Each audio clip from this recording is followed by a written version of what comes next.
51 శక్తిపీఠాలలో 10వ శక్తిపీఠం ఏమిటంటే బీరజాదేవి శక్తిపీఠం. ఈ శక్తిపీఠం గురించి 18 శక్తిపీఠాలలో ఆల్రెడీ చెప్పుకున్నాం కాబట్టి మరో శక్తిపీఠం గురించి తెలుసుకుందాం.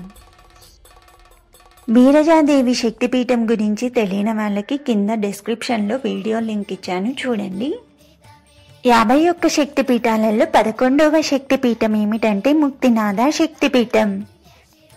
నేపాల్ పర్వతాల మధ్యలో గండకీ నది ఒడ్డున ఉన్న పవిత్రమైన ఆలయం, అదే ముక్తినాథ క్షేత్రం. ఇది కేవలం ఒక ఆలయం కాదు, శివశక్తుల ఏకత్వాన్ని ప్రతిబింబించే దివ్య స్థలం. ఇక్కడే సతీదేవి నుదురు అంటే ఫోర్హెడ్ భాగం పడి ముక్తినాథ శక్తిపీఠం ఏర్పడిందని పురాణాలు చెబుతున్నాయి.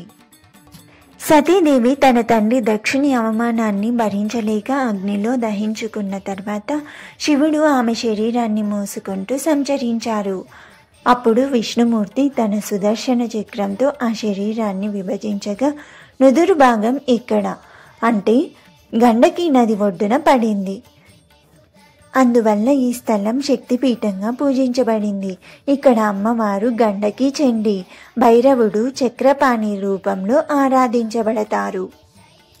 ముక్తినాథ ఆలయం నేపాల్లోని పోఖ్రా సమీపంలో ఉంది. ఇది సముద్ర మట్టానికి సుమారు 3800 మీటర్ల ఎత్తులో ఉంది.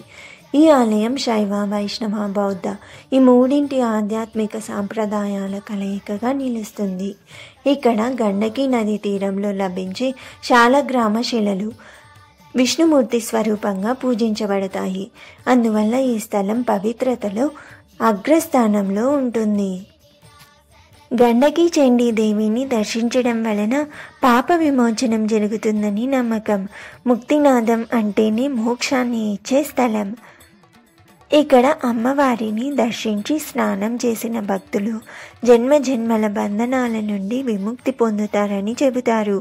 అందుకే ఈ స్థలం హిందువులకు మాత్రమే కాక బౌద్ధులకు కూడా పవిత్రంగా ఉంది.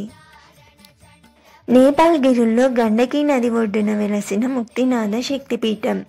ఈ శక్తిపీఠం మోక్షం, శాంతి మరియు పవిత్రతకు చిహ్నం.